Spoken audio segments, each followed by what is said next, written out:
क्या सिर्फ टैलेंट से नहीं बल्कि कैप्टन और कोच की लाइकिंग से होता है टीम इंडिया में सिलेक्शन? ये अनसेड कहानी है, अनसेड कहानी है। मतलब इसके कई हिस्से हैं।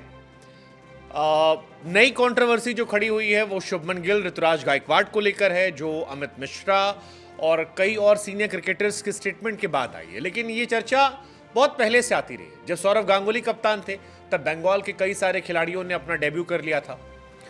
जब धोनी कप्तान थे तब सीएसके के बहुत सारे खिलाड़ी, जिसमें पवन नेगी और कई और खिलाड़ी, मनप्रीत गोनी, आई टीम में खेले गए। विराट कैप्टन बने तब आरसीबी के तमाम खिलाड़ियों को मौका मिला, केदार जाधव और पता नहीं कौन कौन से खिलाड़ी आए, खेले 2-4 मैच और चले गए। रोहित कैप्टन बने तो तिलक वर्मा से लेकर आधी मुंबई इंडियन खेल गई। लेकिन जब अमित मिश्रा से यह सवाल पूछा गया कि सिलेक्शन कैसे होता है टीम इंडिया में, टैलेंट तो सब में होता है, कुछ में ज़्यादा होता है, कुछ में कम होता है, लेकिन कई बार हमें दिखता है कि कोई खिलाड़ी बड़ा परफॉर्म कर रहा है फिर भी सिलेक्शन नहीं हो रहा। जैसे ऋतुराज गायकवाड़ को लेकर अभी चल रहा है कि ओपनिंग में शतक लगा दिया, 3 नंबर पर 70+ ठोक दिया, 4 पर गए तो 49 बना दिया, लेकिन टीम इंडिया में जगह नहीं बन पा रही है, नहीं मिल रहा मौका। तो अमित मिश्रा ने जवाब दिया कि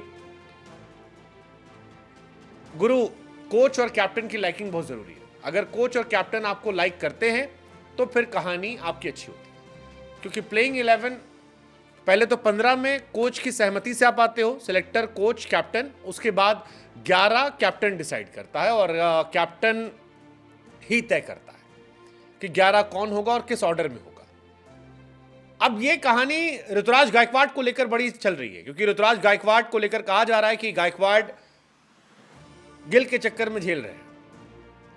अमित मिश्रा भी ये बात कह रहे हैं। अमित मिश्रा ने कहा कि ठीक कप्तानी की थी ऋतुराज ने, ऋतुराज बेहतर खिलाड़ी है, ऋतुराज गिल से अच्छा खेल रहा है, लेकिन मौका नहीं मिला। ऋतुराज चेन्नई कप्तान है, 550 रन बनाए थे, ऑस्ट्रेलिया के खिलाफ सेंचुरी लगाई थी, एशियन गेम्स में गोल्ड मेडल जिताया, जिम्बाब्वे के सामने भी 3 नंबर पर 70+ ठोके, 4 नंबर पर 49 रन ठोके, रन बना रहे, लेकिन लाइकिंग नहीं है, इस वजह से साइड हो रहे हैं। और ये सवाल बड़ा इंपॉर्टेंट था। एक सवाल और पूछा गया उनसे कि शुभमन के ओपनिंग स्लॉट में कंपटीशन ज्यादा है, कहीं ऐसा तो नहीं कि जगह पक्की करने के लिए कैप्टन बनाया गया, जीटी में भी वो कैप्टन है। तो अमित मिश्रा कहते हैं कि यार जीटी के पास तो चलो ऑप्शन नहीं था, उनका अपना कैप्टन लास्ट मोमेंट पे छोड़कर चला गया, कोई कैप्टन चेहरा था नहीं तो बना दिया गया, लेकिन इंडिया में उसको चांस मिल रहा है, उसमें लाइकिंग तो है। ये सारी बातें निकल कर आई है। हालांकि वो मानते हैं कि गिल वनडे में एक तगड़े प्लेयर है, और हम सब मानते हैं Shubman Gill in ODI cricket is too good, he is very good in test also. हालांकि टेस्ट में बीच में परफॉर्मेंस बड़ी खराब थी, लेकिन गैबा में जो परफॉर्मेंस की थी वो बहुत तगड़ी थी, उसको हम नहीं भूल सकती। यू कैन नॉट इग्नोर गैबा में शुभमन गिल ने जो किया था। लेकिन यह भी सच है कि 2 WTC वर्ल्ड कप का फाइनल, इंपॉर्टेंट मैचेस यहां पर गिल परफॉर्म नहीं कर पाए हैं, और इसी को लेकर अमित मिश्रा कहते हैं कि सबकी लाइकिंग होती है, गिल भी लाइकिंग से कैप्टन बना है। हालांकि ऋतुराज उनकी नज़र में बेहतर ऑप्शन है। वो कहते हैं कि मुझे लगता है कि एक कंप्लीट प्लेयर है, काम है, बस आखिर में हंसकर कह देते हैं उसे एक अच्छा मैनेजर रखना चाहिए। मैनेजर वाली कहानी बड़ी तगड़ी है। मैनेजर जुगाड़ लगाता है, कितने खिलाड़ियों को कौन सा मैनेजर मैनेज करता है, कई सारी बातें आती है। शुभमन गिल ने जो लास्ट सीरीज हुई है उसमें अच्छी पारियां खेली है, 13, 58, 66, 13 ये चला उनका।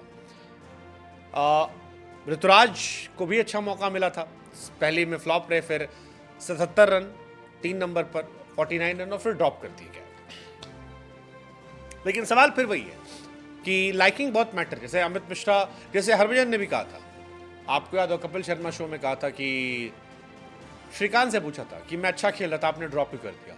एंड देन गवास्कर ने मजाक में कहा कि क्योंकि चेन्नई के हरभजन, चेन्नई के अश्विन को खिलाना था, और सब हंसने लगे। बट उस हंसी में काफ़ी बोल्ड स्टेटमेंट था। हमें लगा हम आपसे पूछे, आपको भी लगता है कि लाइकिंग मैटर करती है?